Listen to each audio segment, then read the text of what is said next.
Welcome back to the Lab Podcast.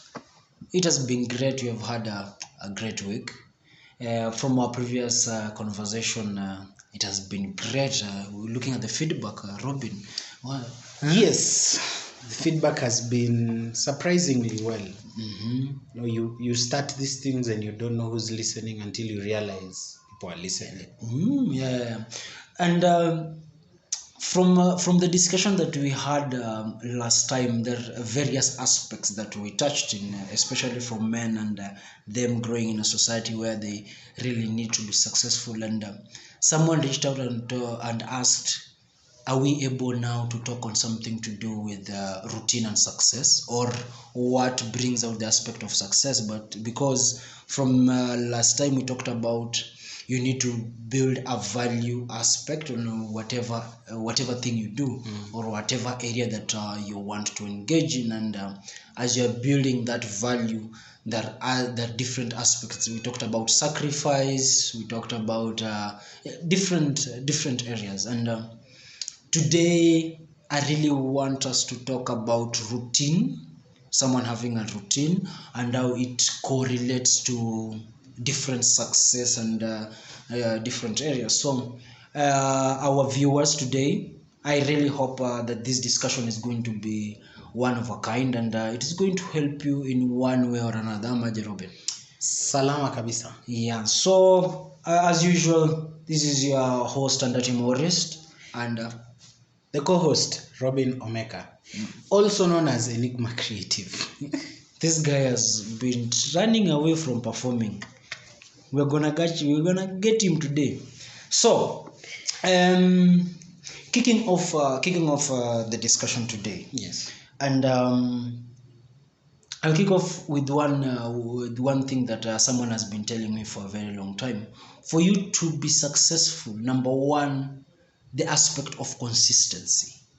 Yes. Where now I will try the first time, break. Do the second time, it breaks. Do the third time, it breaks. They always say 2 times, but I'll tell you, sometimes it can go even the 10th time, and it really doesn't work.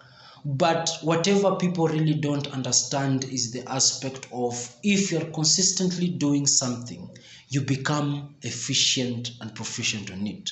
So it means your proficiency increases and increases and increases. And if you look at the areas, especially for us, the two of us we engage in, especially when you look at the art area where you are really good into it, and for me, looking in the area of trainings and also sustainable development and also project management, you find the aspect of consistency really doesn't hit so many people. And for me, maybe I'll give from my side, you find that people will try it 2 times and it doesn't work, and in their mind they will say like, this really doesn't, and they will walk away from it. And you find when they walk away from it, they go and start another thing, and it is just like a baby. If you are not consistent with the baby in the way they grow, then at the end of the day they want to grow and become who they want to be. If you're not consistent in terms of telling them the right things and the right giving them the right information for them to grow into better people in the society, you'll find out, if you gave up on the road, you find out you'll have a child who is not that well or that good. So just the same way on our work and our success and our growth. And for projects and also things to do with sustainable development, for you to have a sustainability model, it takes a very long road for you to create that sustainability model for it to work. So consistency plays a very big role, especially for us. Maybe for you, from your side, in terms of art, before we break and go into so much into this specific topic, how is consistency something crucial, especially in your area? So I'll start off by being aware of the fact that a great number of people who will be watching this, who are watching this, now and in the future, are not necessarily people in sustainable development or art. And so that brings the question to the table: when we talk about consistency, how does it relate in a generic sense? In a one-size-fits-all to a wider scope of people in after the fact of our two different specialties. Yeah. And I'd say I feel consistency is a misused word. Yeah. I'd say people have just picked it and put it into a context and decided that what they are doing is consistent. Oh yeah. Because if you might be consistent, consistency is, I think, in my opinion, one of the most abused things. Yeah. If you are doing a business a certain way, Yeah. and that certain way you have done it 200 times. Yeah. And the 200 times you have failed 200 of them. Yeah. And you are still going on to do the 201st time. Yeah. Then exactly what are you consistently on? Yeah. You know? Yeah. I feel the bigger question is, do people understand the element of consistency and what they need to be consistent with or on? Yeah, true. I'd give an example with me and my art. Yeah. And even before I delve into that a bit more, I'd say first we need to understand the fact that as an artist, you have a shelf life. Yeah, true. You have a shelf life. Yeah. And every artist who might be listening to this, you need to be aware of the fact that you do have a shelf life. Yeah. And that shelf life is probably half of what you imagine it is. Yeah. I'd give example. We all know of prominent music groups in Kenya that had a really good run, but then they stopped, and they've been trying ever since to come back. Yeah. And it's neither here or there. I mean, it's impossible. Yeah, true. Yeah. I'd say for me, the fact that I have a shelf life and I understand that has helped me be consistent to my growth and has allowed me to be open to what my growth can be defined to be at any one point within my life or my career as an artist. True. For instance, I started out as a spoken word artist. This was in 2013. 2013, I was doing shows in stages in Eldoret. I would go and start poetry clubs in campuses of Moi University in Eldoret. I would go and perform in Luo Nyanza Maseno. I'd go and perform in TUK. Technology University of Kenya at the time, Kenya Polytechnic. I was interested in honing my art specifically as a spoken word artist. But then after some point, everything became simpler to do. True. And the thing with consistency is, if you are a football player, for instance, or if you are a tennis player, tennis and football, all these things, these are places where the rules are defined. The way tennis is being played today is the way tennis was played 50 years ago. So the structure and the framework of playing the game is the same. True. So if you consistently do your work as an athlete playing tennis or football or these things, then the outcome is you grow. There's no way out, because the rules have remained the same for over a decade, for over 2 decades. If they have changed, they've only changed very minute details, not enough to affect what your consistency will bear fruit on.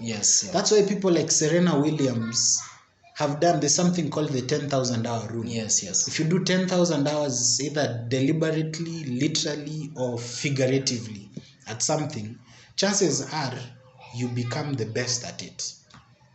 But the same is not true in fields like ours, because the thing with art is you have people are buying into you as the artist. In a game like football or tennis, people are buying into your expression of that game that has very set rules that they are comfortable with engaging. But the nature of art is, and I believe also your field, and so many other fields, is consistency means be obsessed with movement and growth. but where that movement and growth is directed is purely dependent on the situations you find yourself in. Remember, in a society we're living today, we're not living in a vacuum. Yeah, true. It's important to take stock of the fact that the only constant thing is change. Yeah, true. And so an audience that was listening to you 2 years ago wouldn't necessarily listen to you 2 years from now. Yeah, true. If you haven't shown a consistent and deliberate desire to grow what their needs are, which is why I always have a conversation with this gentleman over here, asking him about human-centered design. Yes. Because human-centered design allows you to do whatever it is you're doing, but starting with the person who you want it to get to. So I'd say for myself, I started out as a spoken word artist. I'm currently doing consulting for people who want to envision art in their projects. At the same time, individually, I am a storyteller now. I tell stories. So I'm more interested in an immersive experience of the arts. For example, 4 years ago, I'd write a spoken word piece about a divorced pastor. Like what does a divorced pastor look like? What do they tell people? And I'd stand on a podium and recite it verbatim. But today I'd be more interested in, what if I was the divorced pastor? And I got on stage, what would I say? So I'd be interested in putting on the clothes, like living the character, because for me as a storyteller, it's important to share the physical experience. I want, by the time I'm out of stage, for you to feel like, yes, you are watching a performance, but it felt like you are reading a book. True. That was intimate. And so artists need to understand that the only thing they need to cater for is their growth. The moment you're not growing, then your consistency in a certain level is null and void. Your shelf life ends, and you'd be that person who people say, Nani was dope. He had usimone hivi alikuwa na siku zake, alikuwa mkali. But then even if you're producing something, it is being so. And it has brought to me something that maybe we were discussing earlier on the aspect of seasons, where for you as a person who is in the system today, you need to understand that seasons really change. People change with seasons, and whatever service or whatever product or whatever opportunity you're giving out needs to be in the basis of seasons. Where today I'm listening to Robin singing what do we call the normal Kenyan music ya squeezy gengeton, and but for the next 2 or 3 or 5 years from now, I'll have a family, and I really don't want to hear Robin singing about gengeton. I want to hear a much broader thing, like what kind of perspective are you giving out on your music? Can you sing like what do you call him, Calligraph Jones? Like what kind of content are you sharing? And this changes with seasons, where today I was partying, tomorrow I'm not partying. So at the end of the day, if you have to be consistent and me to buy your music every single time, then when I move towards that specific area, then you have to change. Also bring out the aspect of listening to your customer and knowing what kind of area your customer really wants and needs, and you projecting your consistency towards you providing that unique service that they need at that specific point. And I really love that, because for so many people, and I think even in my area, we really don't want to move with seasons. We really want to stick on one specific area and be known to that specific area, but that doesn't guarantee success.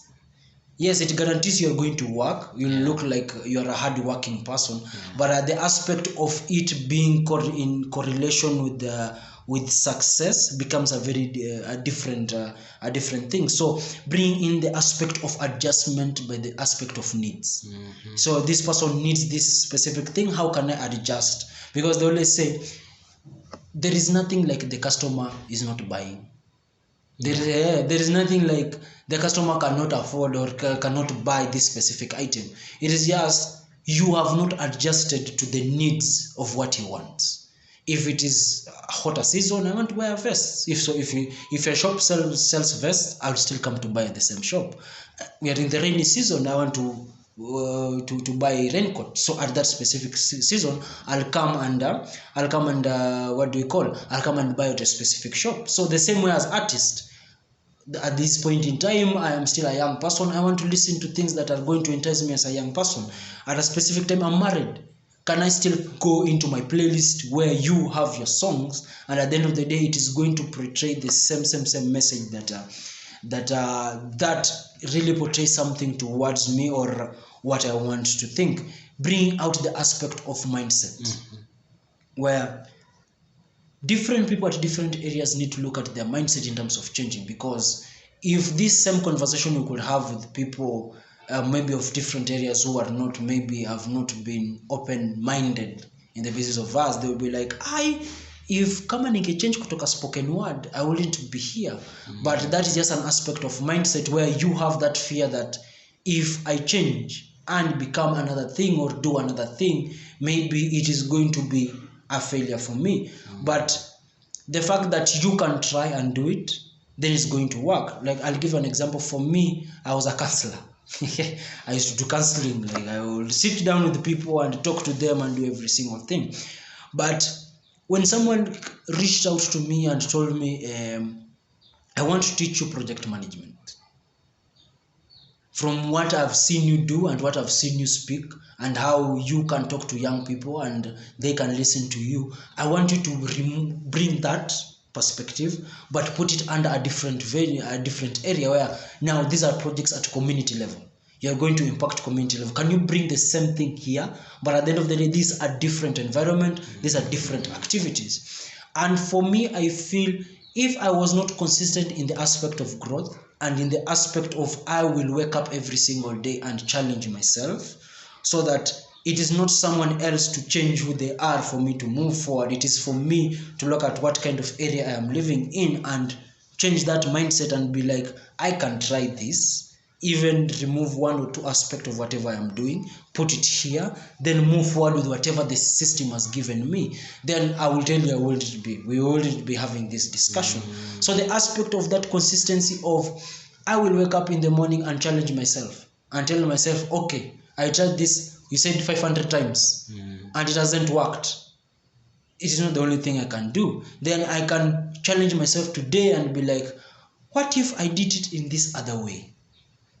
What kind of impact is it going to bring? Now, bringing us into our next discussion on issues to do with paranoia. And the fact that, for me, I'll say, as Andati and me being a founder of Smart Talk Cafe, I always tell you, I've been telling so many people, I always wake up every single morning having that fear that, today what am I going to do under Smart Talk Cafe? What new thing will I bring to the table so that people can still stick under Smart Talk Cafe and listen and also require the services under Smart Talk Cafe? And this is paranoia that every single person who wants to move towards success has. Even you as an artist, every single day, I always see you wake up in the morning and like, okay, today and it's so true. Today I want to do something under refugees.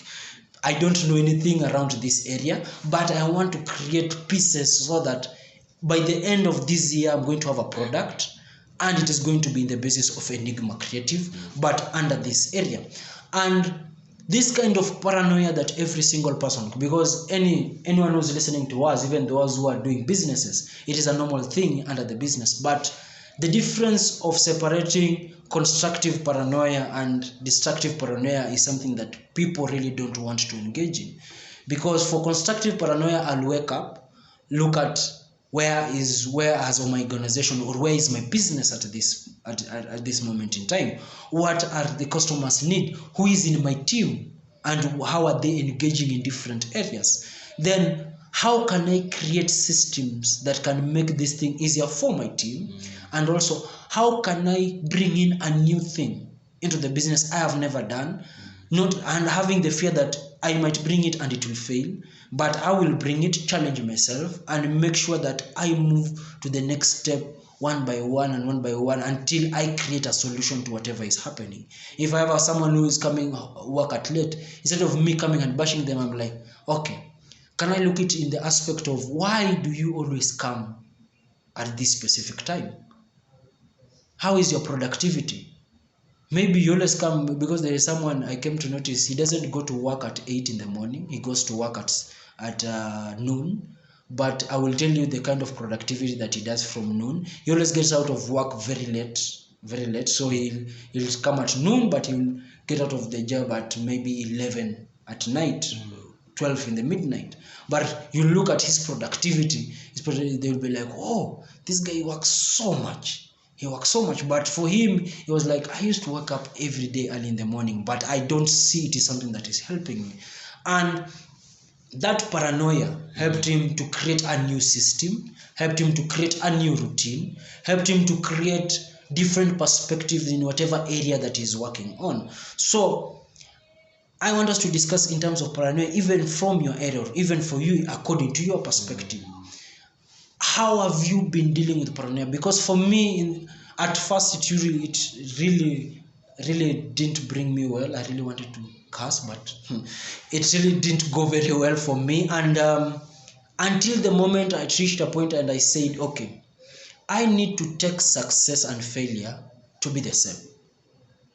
Where today I will succeed, it is okay. It's okay. Yeah. Today I will fail, it is okay. It is business. It is normal. At the end of the day, these are normal things in the system. Until the day I reached that point, then that is when I moved from now the destructive paranoia into now the constructive paranoia, where, okay, I've tried this and I've failed. Okay, it is normal for business, it is normal. So at the end of the day, what should I do next, or what should I improve, or what should I add? Which kind of perspective should I add in my area, especially in my expertise when it comes to project management? Because ours is even worse. Like, what kind of aspect should I bring under this project that I'm running, and not kill it, but at the end of the day move with it, but with this different perspective, and it will guarantee that success or that thing. So until the time I reach that point where success and failure are just the same, at the end of the day the weight is today I will win, tomorrow I'm going to lose. And if I put one above the other, then at the end of the day it is going to affect me in a very negative way, because it will be like, I'm from a wall, I've failed in a very bad low. So according to you, if I ask this, what is your perspective in terms of paranoia, and how has it affected, especially for you, because I know Enigma Creative and where you've reached at this point, how has it affected your success and the people that are around you? Interesting. I'd say that I feel, for me, what you're calling paranoia, for me, is a sense of urgency. And as an artist, and I'm sure so many other artists will relate, once people know you are an artist, and they identify with your growth, and they identify with your art, first thing you need to understand is, for us artists, it's always about relatability. The second you are creating something, people only listen to it to the extent that they relate with or to it. So that brings about the question of audiences. And so, which is why people always say sex sells, because sex is a primal instinct. I'd like to believe that if people sang about food the way people sing about sex, still people will really relate to it. And there are a couple of examples I can actually point out. There's a guy who sang Ugali Sosa. I don't know if you know the song. Just Google the song. He's eating good money to date, There's some kissy guy who sang about food. He said, so this is the gist of the song. He says, I have been very sick, but now that I am okay, please let me eat. He says, please let me eat. And so people relate to that kind of thing. But then now, to answer your question, for myself, I'd say the the sense of urgency for me has always been a struggle. Yeah. Because unlike most people, I am able to separate what people say, what people want me to do, vis-a-vis what I want to do for myself. Okay. Yeah. Many people suffer from paranoia, as you've put it, or a sense of urgency, brought about by what they think people want. Forgetting the fact that when they started out, nobody really cared. So everybody had trusted their process. And so they bought into that process. But at some point in time, you stop, and then you start listening to what people are telling you they want. What people are telling you they want and what the people you're looking for want are two very different things. Which is why, again, case in point, human-centered design. If you're not designing something for a specific audience, then it's hard for you to keep track of what you're designing, because then who are you designing it for? And so for me, at some point of growth as a spoken word artist, I got to a point where a lot of the people who knew me at the time knew me for the love pieces I wrote. I had even been commissioned a number of times to do different projects based on that particular proficiency. But then I reached at a point where I needed to relate to a wider audience, and there are things I'm passionate about that I felt my art as a spoken word artist at the time and still today would have helped me transcend into different audiences. And so growth, as defined by me, became, how then do I tap into these different audiences? And so I found myself approaching the fields of human rights, refugees, human trafficking, sexual and gender-based violence, gender issues, gender mainstreaming, the sustainable development goals, which we have worked on for so long. I'm currently dealing with climate action. I'm planning to have a tangent of my brand that focuses entirely on climate action. And so for me, growth today and my sense of urgency becomes, how does the talent I have, how does the experience I have, how do I build bodies of work that relate with people in a way that addresses the issues of this social tapestry of problems?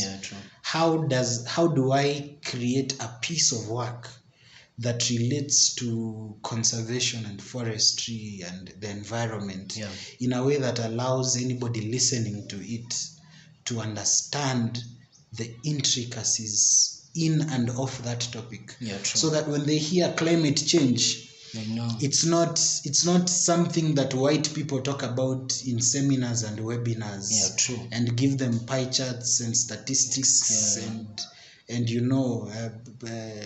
estimates of pollution and the index of that pollution, the index of where the country, the continent, the world was 1500 years ago. That's all boring. Because for that to have been possible, somebody listening to us now used an aerosol spray, is setting precedence for a worse global warming problem 5 years from now. Because you will use it, I will feel it smells better, and then I will use it because you used it. But the difference is, as an artist, many more people will buy into it because I meet many more people. And so it's everything is connected, but nobody is speaking into the nuances of these small interconnectivities that build up to a larger framework of the big picture. And so as an artist, I find myself, my sense of urgency comes from, I get what people are saying with the statistics and the billboards and the pie charts and the graphs and all those big words that show where we have come from and how bad things are. But I'm more interested to speak to everybody individually. And how to speak to everybody individually is to talk to the very mundane, very small things in ways that make them see what the problem is and why they are part of it. And now people are detached from, they only know that there is a problem. Like everybody knows global warming is a problem. Even the street kids, you'd be surprised. They know global warming is a problem. But they don't know that the glue they're sniffing is part of the problem. They don't know that the papers they throw away or they see people throw away are part of the problem. If today a street kid listened to a piece and learned that throwing papers is the problem, and even as they beg in the streets, they told somebody throwing a can of soda away that I know I'm a beggar, but what you're doing is wrong. The dustbin is there. True. Then we can change, because until the least in our society has a change mentality, doesn't matter what everybody else does. It's like the saying that goes, injustice for anyone is injustice to everyone. So until we can assure we are as strong as our weakest link. So if our weakest link, the most vulnerable people in our societies, do not understand things the way they should be done, then we have a problem. And I feel like for me as an artist, it's my work to relate to the smallest link, and then see how that works up all the way up. So, because that is really great, because I get this from our previous discussion that we had on art and peace and security, and the aspect of you coming up saying that I am an artist, or I am a musician, or I am painting or anything, really doesn't. You're just a basic. It's just a basic thing like I'm an artist. But at the end of the day, if you give out a specific area, have your own goals, have a specific like an identity. Have a specific identity where I will be focusing in helping this community people move from this specific area to another area. It brings that uniqueness of you being an artist. And at the end of the day, those are the things that guarantee success and guarantee every single thing. So you find every single day when you release your first piece and it is gotten very well, you have that for me I say paranoia every single day, like what new can I bring up? Exactly. So that at the end of the day, I still be at that level that I put myself at. But at the end of the day, I am unique in a different way. So that is what guarantees that success and that for you as a single person. I think that is also a perspective that I'll say young people really need to have, where even if I went to university and did this and this and that, okay. It is okay, you did that, you went to everything. Then what is the uniqueness between the same person who did the same course with you? What is the uniqueness that you bring out the aspects of innovation and being innovative? And we talked about, there's a time that we discussed, I think today, and we said, even in the areas that every single person wants to engage in, and an artist, when you sit down with them and have now a constructive discussion with them, you'll come and find out that, these people even are not really proficient in whatever area they say they're good at. And it is the aspect that brings you and changes you to be different from every single person who is doing the same thing that you are doing with them. So this is great, bro. I love this, man. So guys, I really wish that we could continue the conversation, but next week we are going to continue from where we have stopped from this. Now, looking at issues to do with mindset, looking at issues to do with now routine. What kind of routine? What guarantees that success? At the end of the day, you have already understood yourself, you already understood your area. Then also differentiating between the people who say they know and the real people who talk. Because I've walked out here and I found out about my friend. You might say you're an artist and you're okay. My friend, there are people outside here who are doing really great things. You might say maybe you're a counselor or a project manager. My friend, you get outside here, you meet some people who really don't talk and really don't make noise, and whatever they do when they tell you, and you're like, Oh, okay. I need to go back to the drawing table. So, True story. next week, let's meet. Same place, Smart Talk Cafe At Anika Initiative. at the La Podcast. Let's meet. Let's have this discussion. Please keep the discussion online. Go to the chat. Let's chat. Let's continue this conversation so that it can help different people. If you are at the business level, if you're an artist, if you are engaged into the sustainable, the community development aspect, as I do, let's have this conversation. Let us have a changed mindset on every single thing that we are doing. Sindio? Yeah. Okay, thank you and have a great time. Yes.